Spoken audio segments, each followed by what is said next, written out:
أعوذ بالله من الشيطان الرجيم بسم الله الرحمن الرحيم وأوحينا إلى أم موسى أن أرضعيه فإذا خفت عليه فألقيه في اليم ولا تخافي ولا تحزني إنا رادوه إليك وجاعلوه من المرسلين أعوذ بالله من الشيطان الرجيم بسم الله الرحمن الرحيم ربي اشرح لي صدري ويسر لي أمري واحلل عقدة من لساني يفقهوا قولي Assalamu alaikum wa rahmatullahi wa barakatuh, everybody. How are you guys doing? Welcome back. We'll jump right back in, inshallah. Can someone remind me, Aisha is 9:15? 9:20. But then is what? 9:30. 9:25? 5 minutes before? Okay. I don't think we need that much time, but I just want to make sure.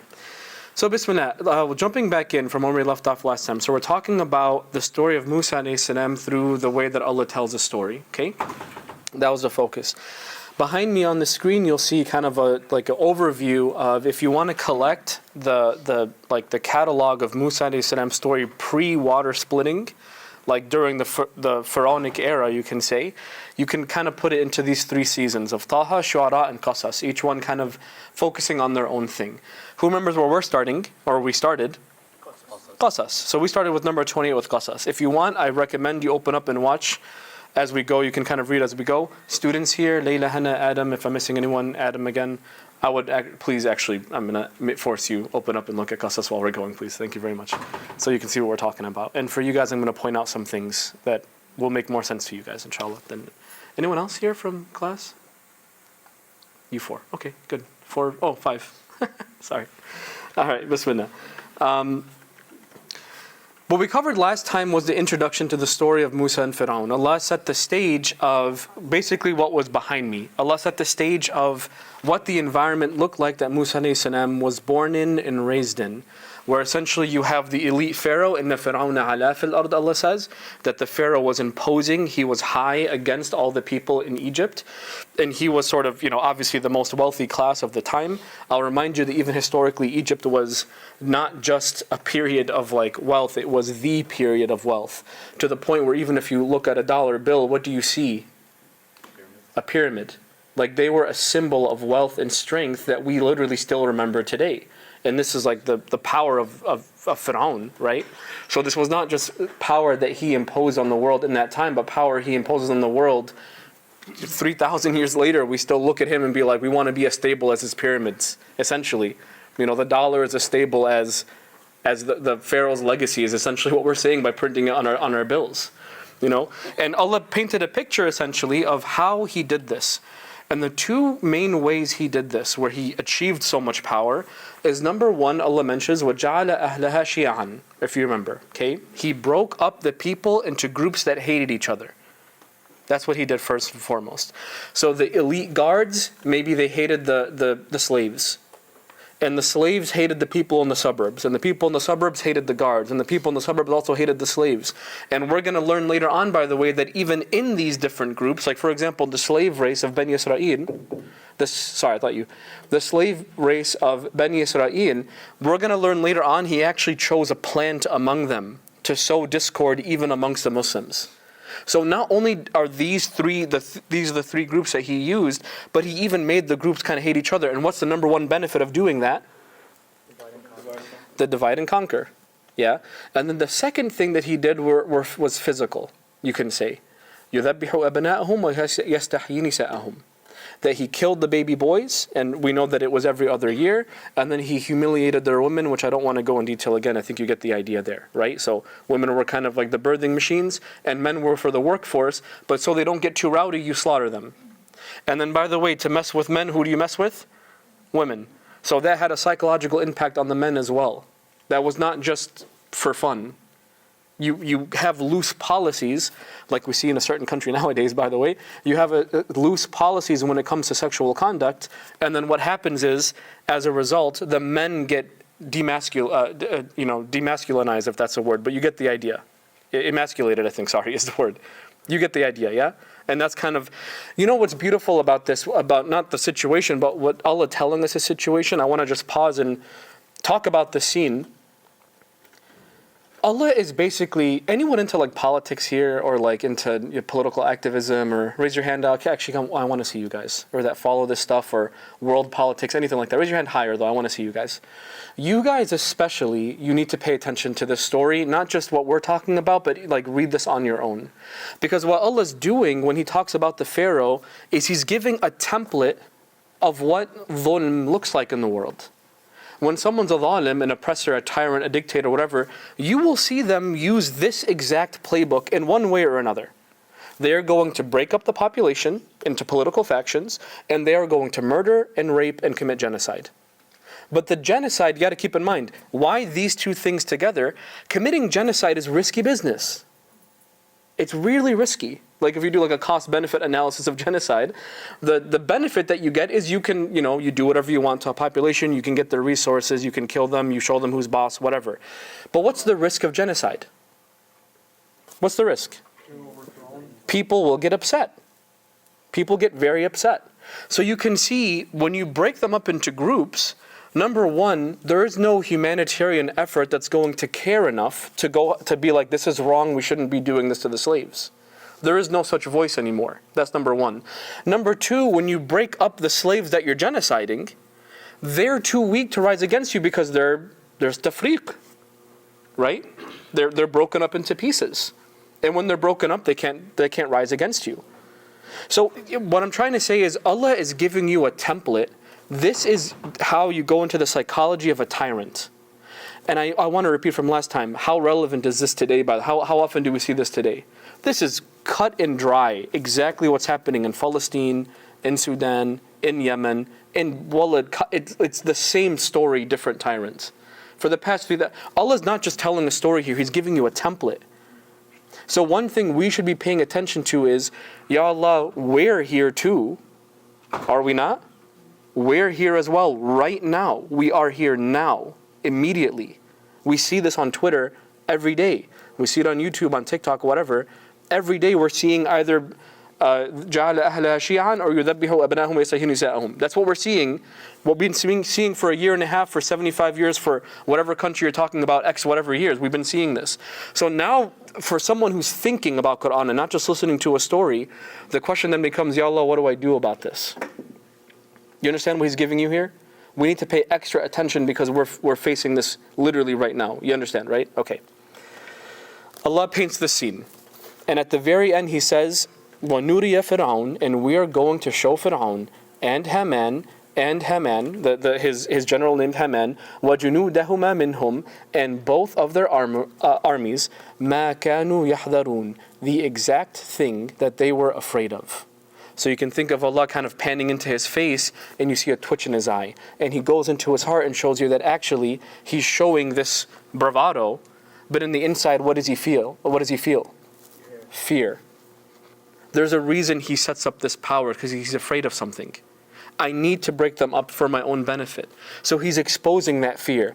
And the reader or the watcher of this movie is like, how in the world does that get replaced by the slaves? You know what I mean? How does he do that? And then the camera turns black. And when the camera comes back, you see, وَأَوْحَيْنَا إِلَىٰ أُمِّ مُوسَىٰ أَنْ أَرْضِعِيهِ, and we revealed to the mother of Musa, feed the baby milk. Which is such an iltifat. That has nothing to do with what opened up with.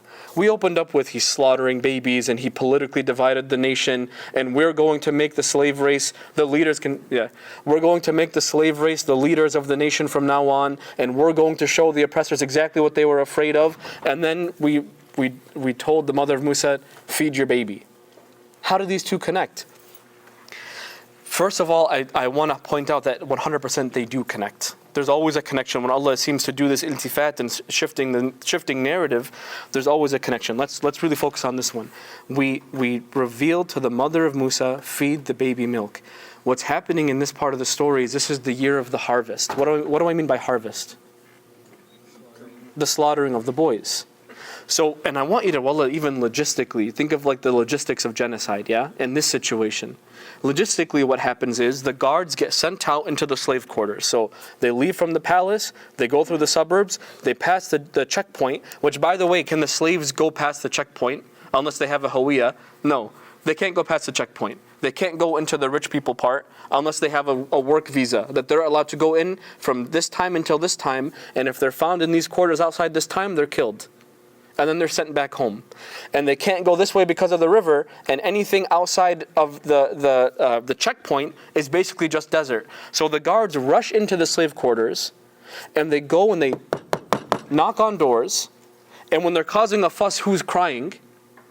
The baby boys, or babies in general. And the guards barge into the room, and they find the boy, and yudhabbihu. Remember, dhabaha is the word that Allah used. It isn't just yaqtulu abna'ahum. He kills their baby boy. You can kill in a bunch of different ways. You can strangle, you can throw, you can dash them on the rocks, for example, right? But this is yudhabbihu. He slaughters them. They slaughter them by the neck. So they go in, they hold the baby up, check it's a boy, slaughter by the neck, leave the body, and they leave. One picture that there's an opinion that they take the bodies and they throw them into the river, because what's in the river at that time, not anymore, but historically, are the crocs. So they would throw it. That's the waste disposal. And the mess, who cleans it up? The families. So they're knocking on the doors, and they listen, and they go in, and they kill a boy. And they knock on the door, and they go in, and they kill a boy. And then the mother of Musa has this baby boy who's what? Crying. And he's evidently a very loud crier. And he's wailing and screaming, and she's trying to like trying to hide him, because if he's crying, then what happens? They're going to come and listen, and when they hear a whimper, they go in and they kill. And Allah in this moment says, وَأَوْحَيْنَا إِلَىٰ أُمِّ مُوسَىٰ أَنْ أَرْضِعِيهِ. And we revealed, we literally, بَأَوْحَيْنَا, we put wahi. Wahi, by the way, is like, when you think wahi, you think Quran, you think Tawrat, you think Injil, you think Zabur, you think the books that Allah gives to prophets. He uses that same word in this moment. We revealed to the mother of Musa, feed him milk. In that moment, she would have never thought for a second to do what? Give him a snack. It's not time for this. But she's desperate, so she listens to that voice, and she feeds him milk, and what does the baby do? He shuts up. So the guards, wallah, really think about this like a movie scene. Through the crevice of the door, there's light, and shadows, footsteps are on the other side, and there's like he's eating, he's suckling, and she's like tensing, and they listen, and what do they hear? Nothing. So they move on. And she's like, وَأَوْحَيْنَا إِلَىٰ أُمِّ مُوسَىٰ أَنْ أَرْضِعِيهِ. You know what we're learning here, by the way? Wahi, just as like if we pause it for a little bit, wahi, revelation, or Allah even talking to a human being, we're learning here is actually not limited to prophets. I want to give you actually a story of, I hope he doesn't mind that I share this story. I don't think he minds, because he told it publicly before. My friend Hussam Hadid, you guys know Hussam? Some of you know Hussam. So, one of the best men I've met in my life, mashallah. So Hussam, he and his families are burn victims actually. There was an intense fire in his home when he was little. He told at one time FNL, this is like 10, 12 years ago, he told this story, and I'd never forgot it. Basically, the house went on fire, and some of his family members were able to, they got some burns, but they were able to leave the premises, and they went outside. He realized that his little sister was missing when he went outside. And he, by the way, was not affected by the fire at this point. And he ran into the house to go find him. It's just, mashallah, the guy he is, that's very indicative of who Hussam is, mashallah. But he runs back into the house. And the house is in flames. Like, this was the house is gone. Like, this was a serious, serious fire, okay? It wasn't just like a kitchen. It was like everywhere. Every room's on fire. You know what he said, wallah? He said, something told me, go to the bathroom. That's his words, not mine. Something told me, go to the bathroom. And he listens to that voice. And he goes to the bedroom, excuse me. And he goes to the bedroom, and he sees his little sister in flames sitting on the bed. So he grabs her and goes to the bathroom, like in that bedroom, and turns on the water, and it essentially saves her life. All because of what? وَأَوْحَيْنَا إِلَىٰ أُمِّ مُوسَىٰ أَنْ أَرْضِعِيهِ, essentially, yeah? Like this wahi that Allah gave him, put in his heart, go to the bedroom. Allah does this sometimes. He'll just put an idea in the heart in extreme moments like this and give you that guidance to be okay. And that's what happened to the mother of Musa alayhi salam. And we told him, we gave revelation to her, feed the baby milk. فَإِذَا خِفْتِ عَلَيْهِ.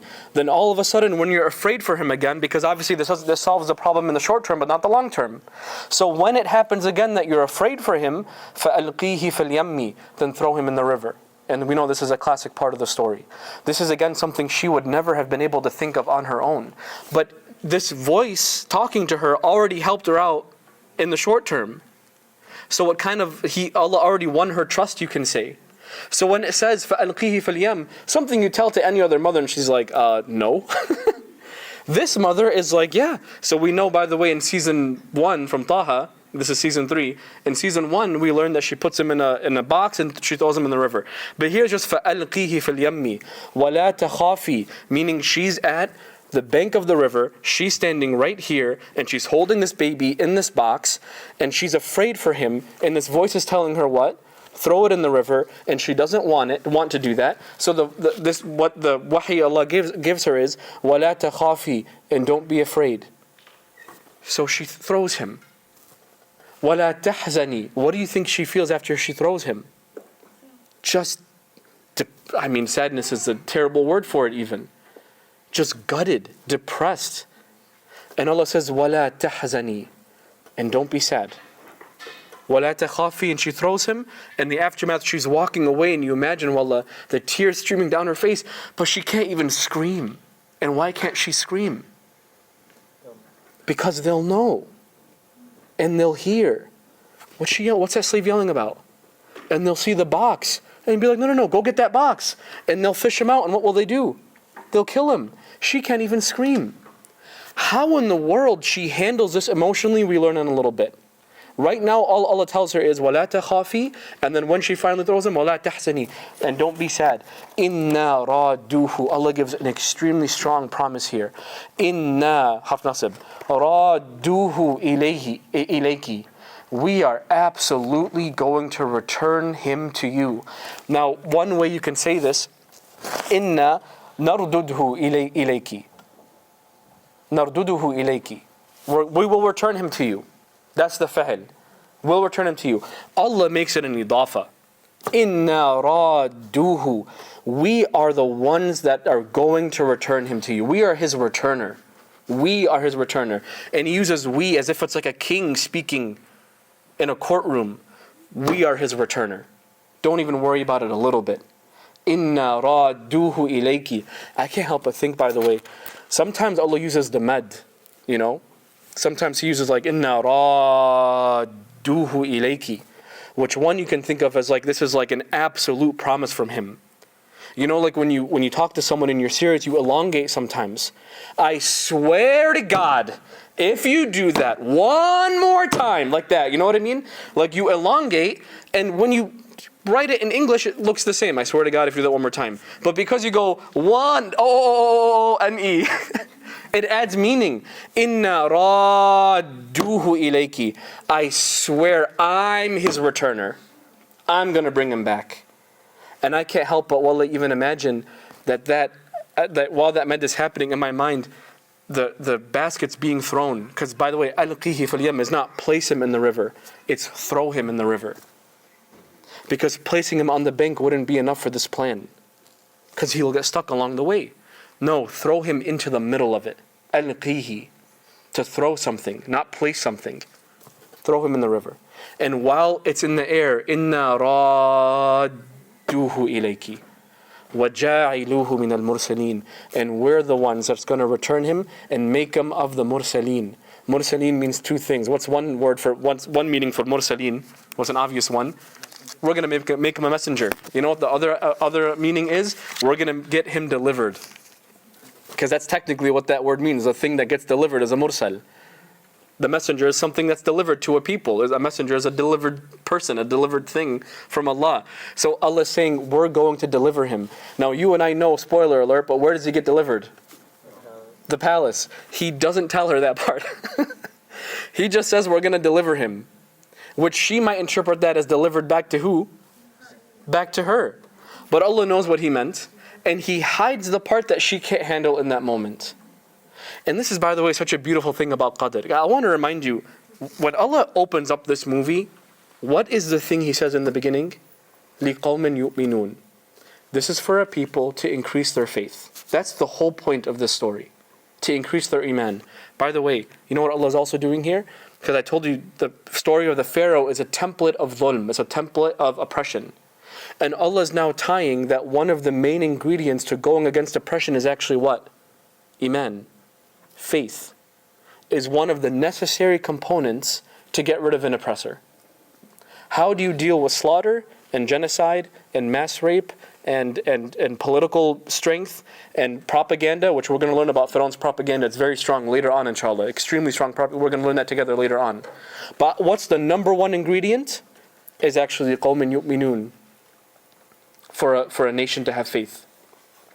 What we're learning here is, when Allah has a plan for you, sometimes He shows you some parts of that plan. And there's other parts of that plan that if you knew about them, you'd freak out. You have no idea why that has to happen, and you freak out. My dad taught me about this. He said, and my dad, I love my dad, not a very religious man. Not really. Spiritual man though. Like he thinks about God a lot. And I really respect, he actually taught me things about Allah that I didn't learn from anyone else. One thing he taught me was, he's like, people are so stupid. He's also very tough-tongued. He's like, people are such idiots. That's how he opened up. He's like, if Allah told you, if God told us everything that's going to happen to us, we never leave our house. Right or wrong?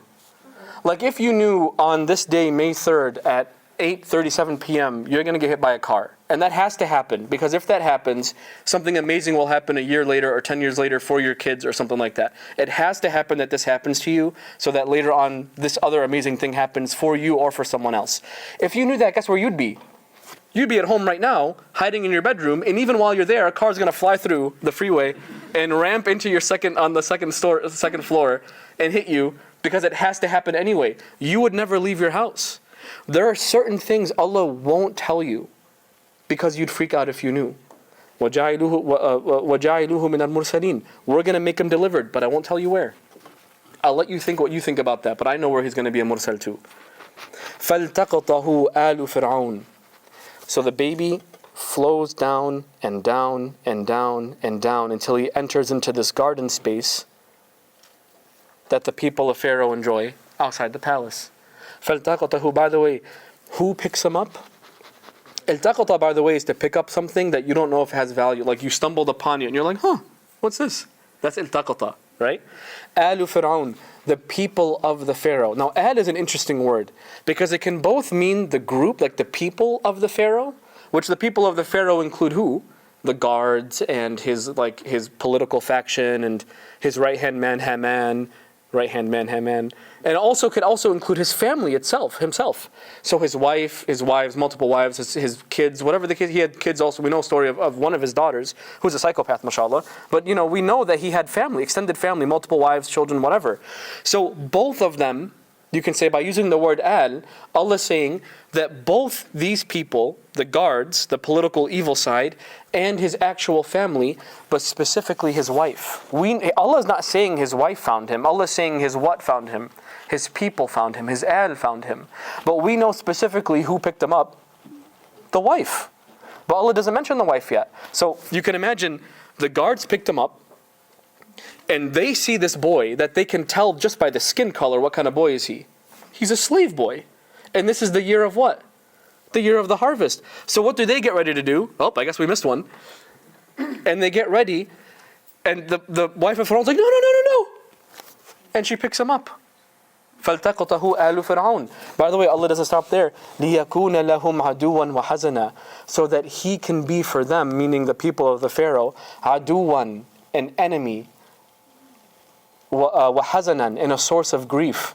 Now, why is this? And then he finishes, إِنَّ فِرْعَوْنَ وَهَامَانَ وَجُنُودَهُ مَا كَانُوا خَاطِئِينَ. No doubt about it, harf nasib, Fir'aun and Haman and both of their armies, كَانُوا خَاطِئِينَ. They were so wrong. You could say they were so wrong to take him in.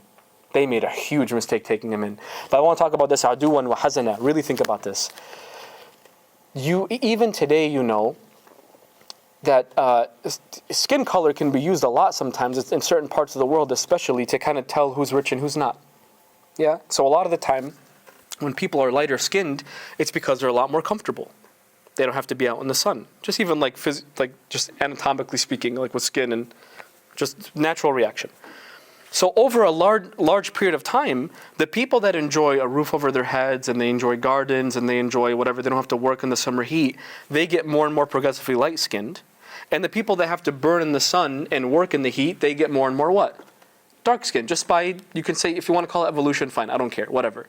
So they can obviously tell that this baby boy is not the same skin color as them. And he, we're going to learn right now, is raised where?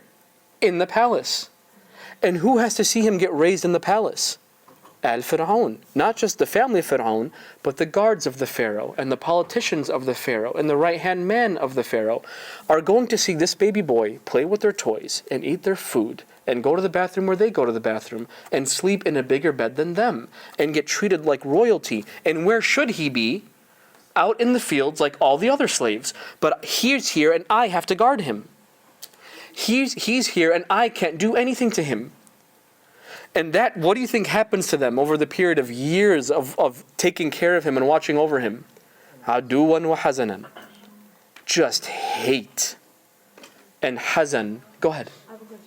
Yeah. So, weren't they all like Masriyin, Egyptian? Weren't they all the same colors? No. So Musa alayhi salam, for example, we know was dark-skinned. By a hadith, we know was dark-skinned. And then we know that, and you can tell, there was an opinion that you can tell at least a difference in skin color between the slave race and the Coptics of the time, meaning the Egyptians of the time, like the people that enjoyed the wealth. Does that make sense? Okay, so he's raised, and then who's hating the fact that he's getting raised in the palace? Are the guards and Egyptians themselves. So aduwan wa hazanan, animosity and hate is aduwan, and hazanan is just grief. Like we failed. The fact that this boy is raised amongst us. You know, people like when people are really racist, you know what I mean? And they see someone work the same job as them or drive the same car as them. You know what I mean? And they're like, they give a look. What's your problem, man? Nothing. No, I'm not racist. It's just how'd you get here? Like that's how they think. Wallah, really. That racism is what's happening here. Aduwan wa hazanan. Kanu min al-khati'in. They were always wrong. وَقَالَتِ امْرَأَةُ, the last thing before we take a short break. وَقَالَتِ امْرَأَةُ فِرْعَوْنَ, and the wife of the Pharaoh. Now I gave you that scene of who found him was a bunch of people you can argue. Alu Fir'aun found him, yeah? And then they were about to kill him, and who saved him was the wife of the Pharaoh. She's going to use a term in a little bit called qurratu ayn. Qurratu ayn is like when you love someone so much or something so much, you literally can't take your eyes off of them. That's qurratu ayn. Okay, Qurratu ayn for the Arabs back in the day was used when someone was in, because they're living in the desert, and what happens in the desert is sandstorms a lot of the time. And you know how Arab even nowadays, nomadic Arabs, they wear these things around their face, and the reason they do that is because they're terrorists, because of the sand not getting into their eyes, right? So they covered that up so that when a sandstorm does happen, it doesn't affect them that much, but it still kind of gets in, and that red crustiness that kind of happens. And then back in the day, they might find a cave, and they go into that cave, and the expression they would use was qurratu ayn. Literally, it means the coolness of my eyes, meaning my eyes had to face a lot of heat and a lot of irritation, and now they can just be what? Just cool. Maybe they find some water and they clean it off. That's qurratu ayn. Allah uses that for what we want our family to be, by the way. It's like as if the rest of the world is a sandstorm and you finally get home and it's like, I'm safe with these people. That's what Allah teaches us to ask for, that from our family, from our wives, from our spouses, from our children. But anyway, she uses that term for who? Musa. Which, by the way, her whole freaking life is a sandstorm. This woman, by the way, is honored in another part of Quran in Tahrim. I think Tahrim, where she makes a dua actually against the Pharaoh. رَبِّ ابْنِ لِي عِنْدَكَ بَيْتًا فِي الْجَنَّةِ.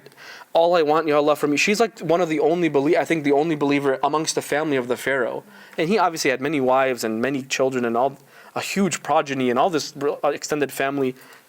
bunch of cousins, I'm sure. But anyway, this wife of his was actually a secret believer. So I don't want to spell out for you what that relationship must have been like for her, by the way.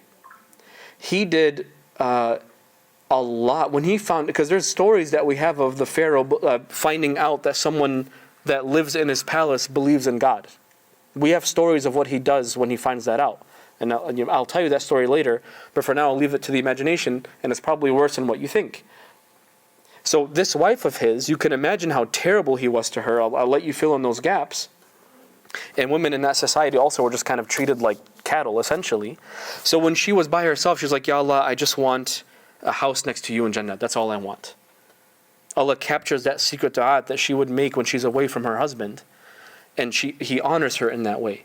And finally this kid comes, and she just immediately falls in love with him.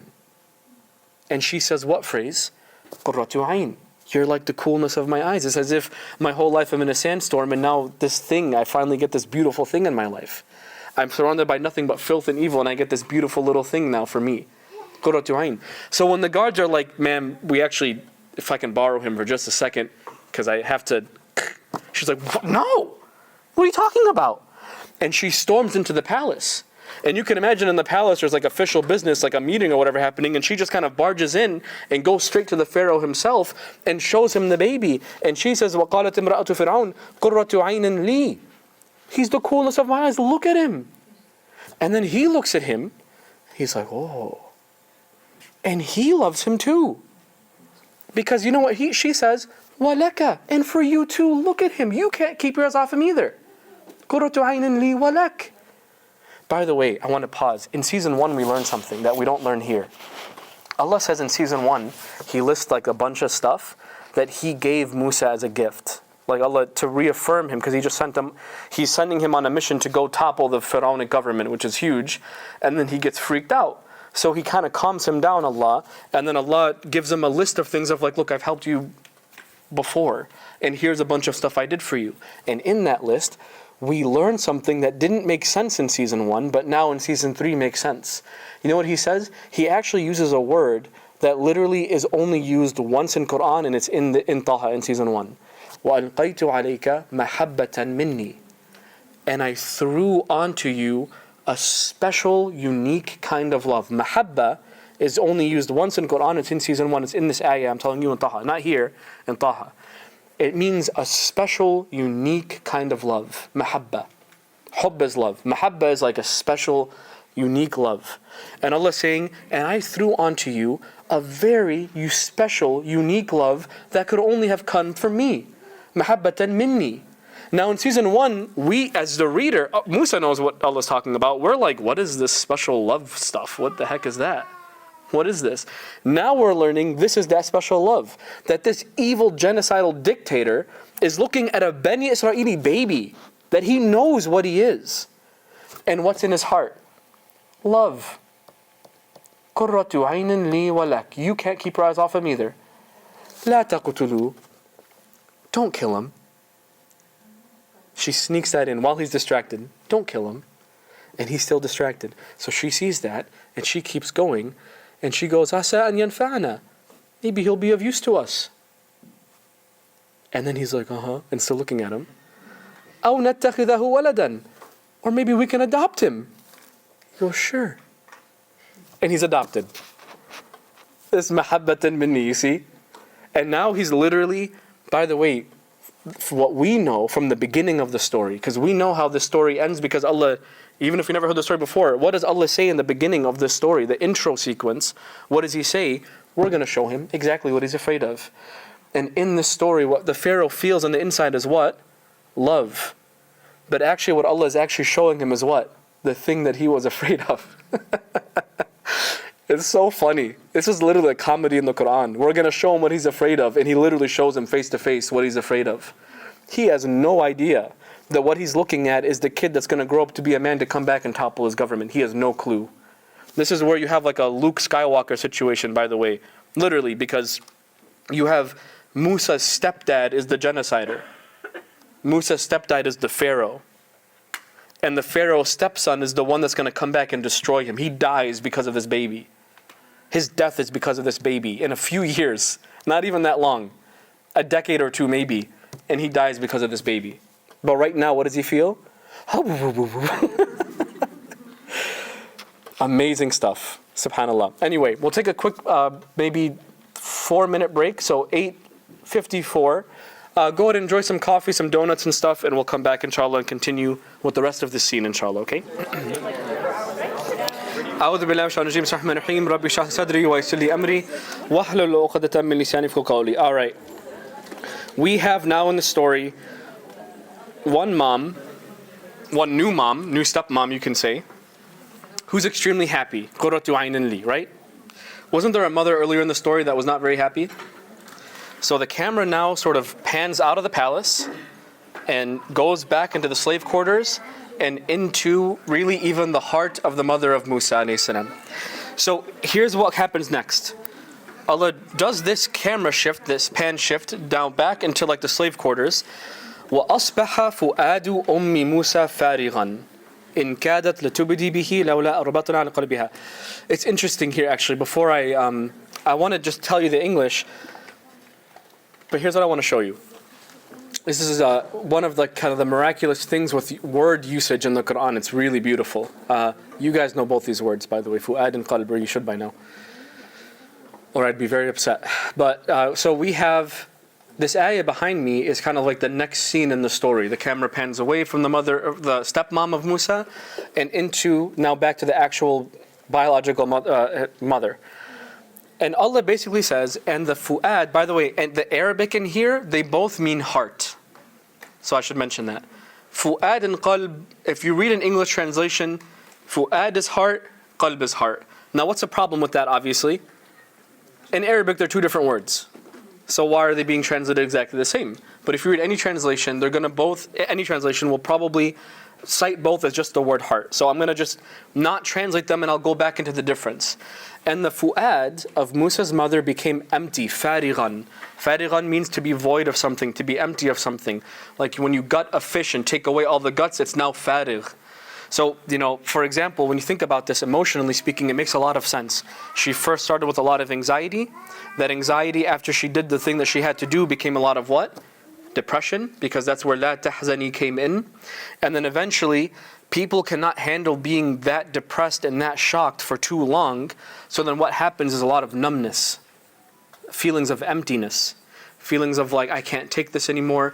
And then emotionally, whether we realize it or not, it's almost as if like, subhanAllah, you learn this, that the same way that physically our bodies send antibodies to kind of take care of pain, emotionally we kind of do the same thing. We just can't handle being in emotional pain for too long.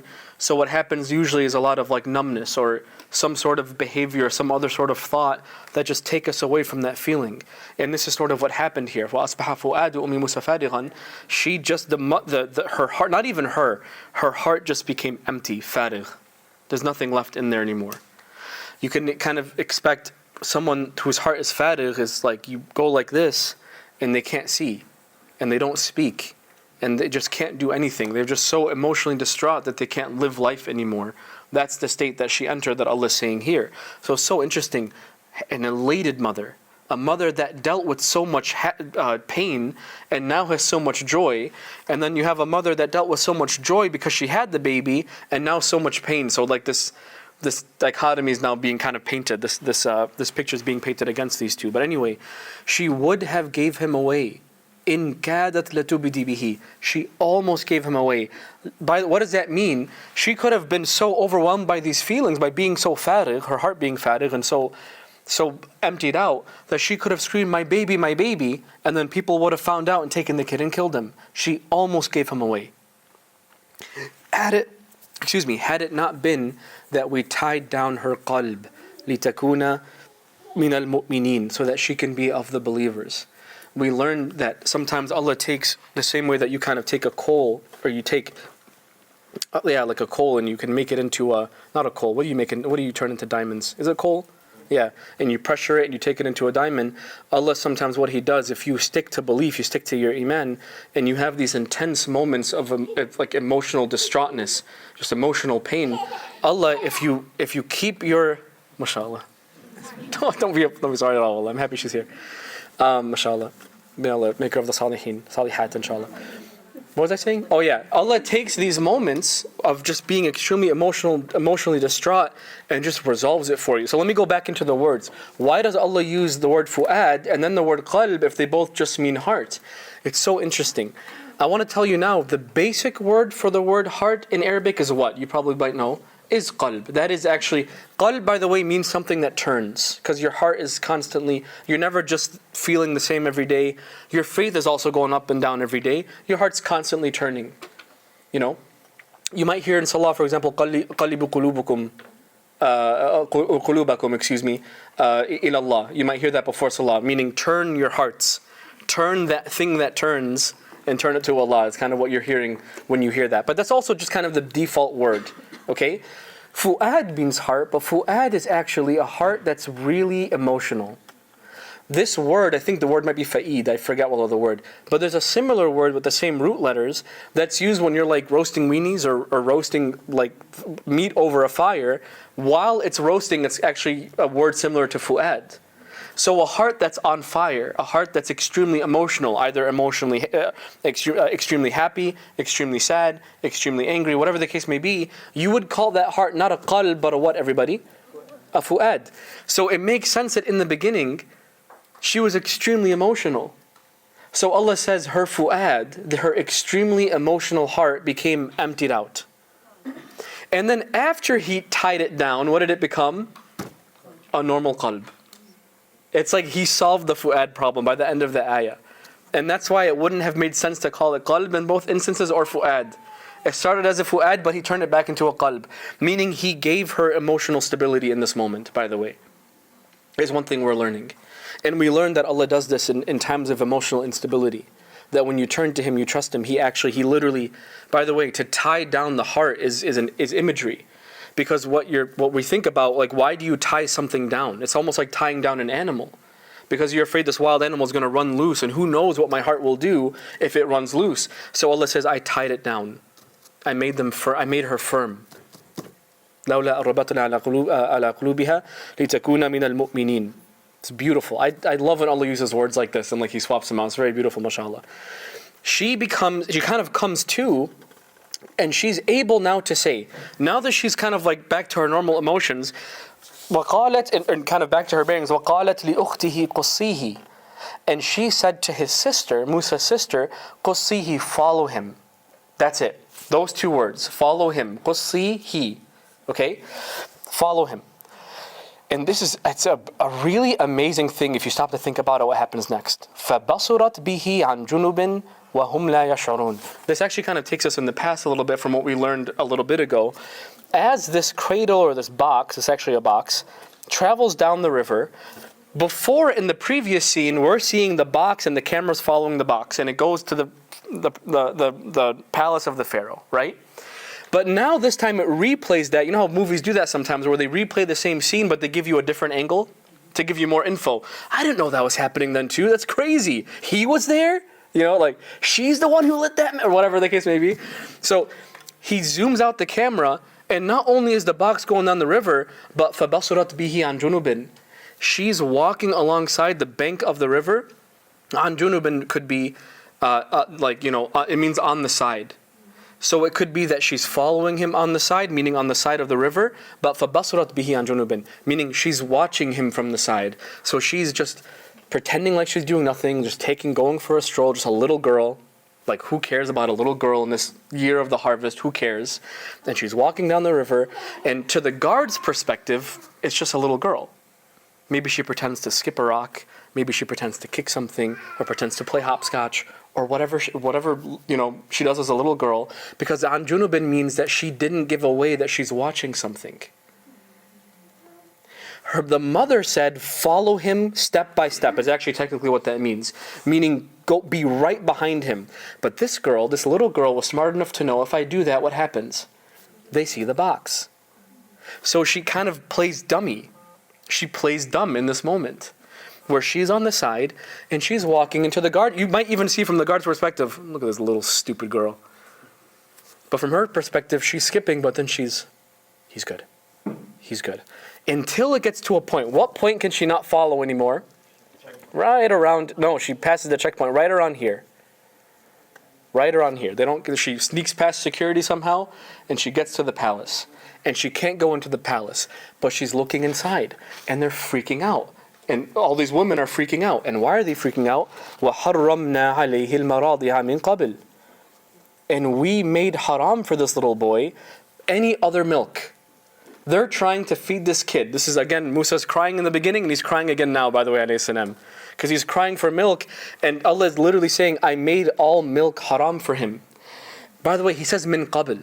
I made milk haram for him from before. Where is this from before moment? What happened in the beginning of the story? His mom gave him milk. So in that moment, he's reminded, like Allah puts in this baby's brain, you're not allowed any milk but what milk? This milk. So the wife of the Pharaoh tries to feed him and she won't take. And whatever nursing mother that might be around, and it won't take. And another nursing mother, and he won't take. And nothing takes. And they're scrambling to get any other woman. And Allah says, وَحَرَّمْنَا عَلَيْهِ الْمَرَاضِعَ. We made haram from all kinds of milk. مِنْ قَبْلِ فَقَالَتْ. So she knocks on the door, and they open up, and they're desperate. And listen, what she says is she's just so smart. This little girl. I'm having a daughter soon. I'm hoping my girl's this smart, wallah.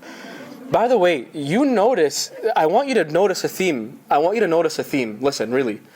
You have the mother of Musa, extremely strong woman, yes?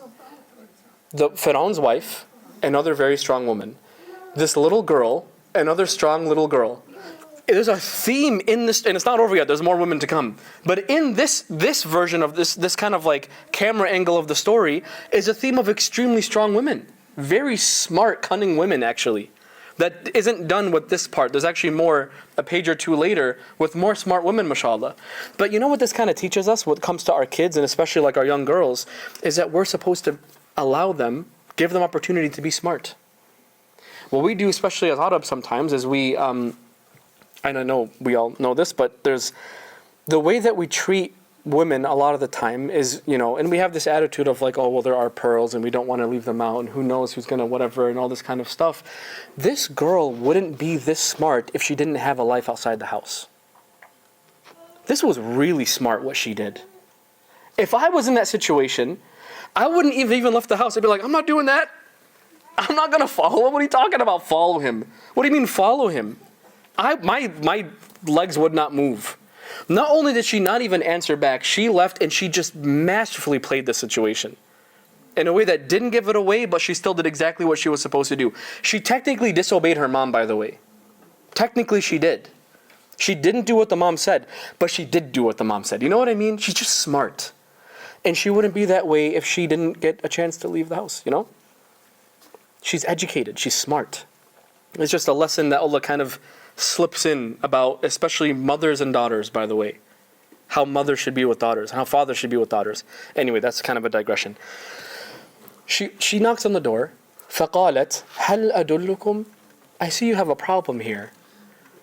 Can I maybe point you towards هَلْ أَدُلُّكُمْ إِلَى أَهْلِ بَيْتٍ, to a house that I know? أهلي بيت, by the way, students, you don't know this, but it could have been إِلَى أَهْلِ الْبَيْتِ, to the house that I know. Meaning a specific house. But ila ahli baytin is, there's this house, I think it's by where I live. Ahli baytin, it's nakira. I think I know the address. Yakfulunahu lakum. I think he can take, they're really good with kids. They might be able to take care of him. Because I see you're having a problem with him right now. And I see them babysit all the time. Now, which house is she talking about, obviously? Her mom's house. Her house. But she's not saying like, oh, by the way, my mom, that's actually my brother. What would happen then? What do you mean your brother? And then some knives might come out, yes? But no, إِلَى أَهْلِ بَيْتٍ يَكْفُلُونَهُ لَكُمْ. They might be able to take care of him. وَهُمْ لَهُ نَاصِحُونَ. And they would mean well for him too. Like they're really good with kids. By the way, in the tajweed, it's really interesting. Listen to this. When you read this in tajweed, you hear, and this could be nothing, but I just can't help. I just think it's just so cool. هل أدلكم إلى أهل بيتي يكفلونه لكم. Now, if you know some Arabic, you might have heard, I see some smiling from people who understand what I just said. In the tajweed, you hear, it sounds like my house. إلى أهل بيتي يكفلون. So it's as if she almost let it slip. To a house I know. She almost said my house. To my a house that I know about. She almost let it slip that it was her house. That's kind of what's being hinted with it. It's just so cool. Quran's amazing, dude. إلى أهل بيت يكفلونه لكم وهم له ناصحون. And then, so obviously what happens is they're so desperate that they're like, yeah, sure, whatever, take us there. And she's like, yeah, I think it's a left here. No, sorry, it's a right. And then it's down this street. This pole looks familiar. Oh, yeah, it's right. There she is. This lady, I know her. And then she walks in the house. Hey, lady. These nice people need to talk to you about a baby that they found. And the mom's like, oh. And then they go back. And now literally, Allah says next, فَرَدَدَنَاهُ. And we returned him. The same word that he promised within the beginning, by the way. Inna radduhu. Here we have faradadanahu. Right? He fulfilled the promise, as Allah fulfills all promises. Faradadanahu ila ummihi. So we returned him to his mother. Kay taqarra aynuha. Look at the reason why he returned him. Let's think about this. The whole point of the story from scene, this is scene 2. This whole thing about the baby being thrown in and the milk and all of it is scene 2. Scene 1 was a lot of what? Genocide and oppression, and we're going to put someone in his place and show him exactly what he's afraid of. So then you're given this next scene of the birth of the death of the Pharaoh. The birth of the revolution is that moment where he's given milk. That's the first tiny little domino that hits the next domino, that hits the next domino, that hits the next domino, that decades from now becomes the domino of the Pharaoh dying and the government collapsing. SubhanAllah, really think about this. How did Allah set that domino? Irdi'ihi, feed him milk. Those 3 words in English, 2 words in Arabic, those 2 words, give him milk. Irdi'ihi, give him milk. That starts a revolution in Egypt. This is how Allah plans, by the way. You know, by the way, I want to come back to us. We are obviously, in a way, directly dealing with what's going on in not just Palestine, but Sudan and Kashmir now, and Pakistan, and in Yemen, and places that you've probably never heard of that have similar things going on. And sometimes, if not worse, than Palestine in other countries. We just don't, especially because we're Arab in here, so we are a little bit ignorant. If I'm going to be honest with ourselves, we're a little bit ignorant of other Muslims in the world. What we're learning about how we're supposed to deal with this, and this is a lesson I really want you to take home, because sometimes you feel extremely hopeless with what happens. And Allah is telling us that the thing that actually helps you in a hopeless situation, like a tyrant, is Iman. And what your Iman, what your faith tells you, is that these little actions that you do, that post that you post, or that retweet that you did, or that protest that you went to, or that dollar that you gave, or the you telling your neighbor, and they didn't want to listen, but you told them anyway, or that flag that you put up, or that you just share something with someone that had no idea that was going on in Sudan or Kashmir or whatever, is like a little domino. To you it feels worthless. But to Allah, that could have been the thing. You have no idea. This is what Allah does to little actions, by the way. He'll sprinkle on so much freaking barakah on this action of yours, and you will have no idea. You might come and go, and your kids might come and go, and their kids might come and go, and 3-4 generations later, because of the dollar that you gave, a government is toppled. Which sounds like a joke, but we're learning here is actually not at all a joke. You know what I treat very seriously here when I come to Tanzeel, like in the beginning? I take very seriously the chair setup. Well, I'm here setting up chairs every time. I take that and I vacuum every time first. I vacuum and I set up the chairs and I open the doors and I get the whatever and someone gets the coffee ready and someone else comes and they set up as well and everyone does their little part. And the reason why I'm so fixated on this, and I've been told before, you're the speaker, you shouldn't, and that's stupid in my opinion, wallah, forgive me, but that's really stupid. Actually, the speaker should be the one coming to set up. But I've been told before, you're the speaker, you shouldn't be the one that, no, that's really dumb, first of all. Second of all, if any action counts for anything in the eyes of Allah, it's not what I'm doing now, it's me setting up chairs. It's guys setting up chairs, or Dunya, or Rania, or Seal, or anyone that comes and sets up chairs and gets the coffee ready and vacuums the floor and sends the messages, these are little dominoes. And what we're learning is, if you behind that little push that you do really mean it for Allah, you have no idea, really. And you never will, by the way. Sometimes Allah will give you a little bit. Because the mother of Musa was like, that's why I had to feed him milk, because I get my baby returned. And she's so right and so wrong, isn't she? Because that's step 1. But step 500 is, and Pharaoh will be toppled. She has no idea that's happening. When she heard وَجَعِلُهُ مِنَ الْمُرْسَلِينَ, she's thinking, I'm going to get him delivered. And Allah's really saying, and he's going to be a messenger too. And you have no idea what he's going to do. I want to highlight this. The little thing that you do when you really, with Iman, do it for Allah, you might not ever know the impact that it has on the world. On a global scale, I'll even add. And that sounds stupid out of context, but what we're learning here is that's not stupid. That's actually how Allah works. It's stupid not to think this way. This feed the baby milk needs to be something that we really internalize. You understand? So just to give us a little bit of hope. Whatever strength we lend, we do it for Allah, we have no idea where it's going to go. Anyway. But Allah explains why did He do all this? كَيْ تَقَرَّ عَيْنُهَا, just to make her eyes cool. We made one woman's eyes cool and she gets to keep that coolness too, but just to make the actual mother's eyes cool as well.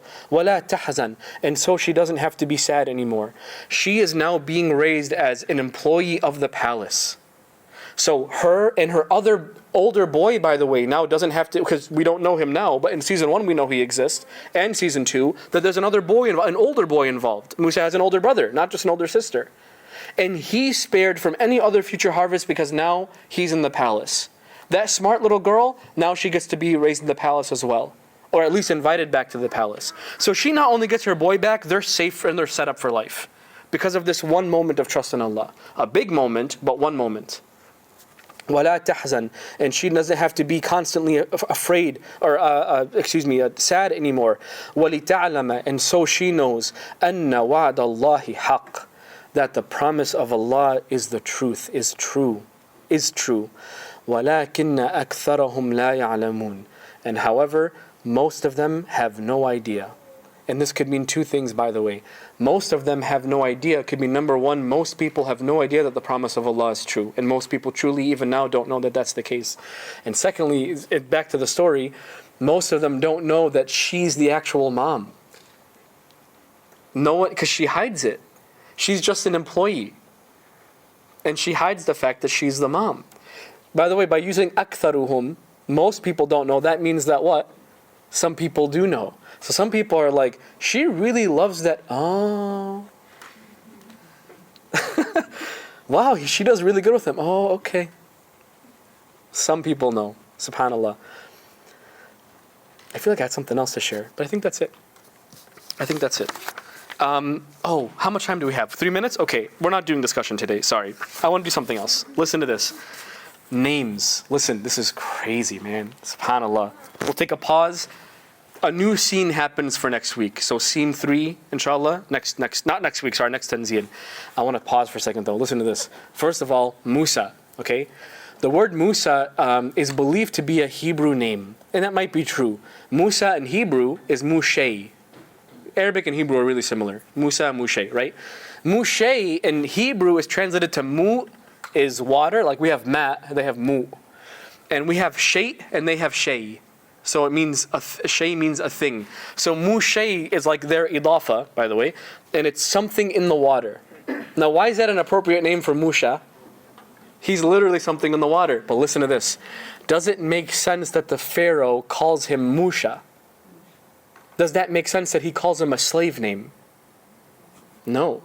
You know, they did a lot of research on like names in ancient Egypt, because we recently found out about their hieroglyphics and been able to translate their language, and there's a lot of stuff that supports so much Quran from the stuff that we learned from that research. By the way, one thing we learned is actually there's a word in ancient Egyptian, Musay, Musay, I think they called it Musay.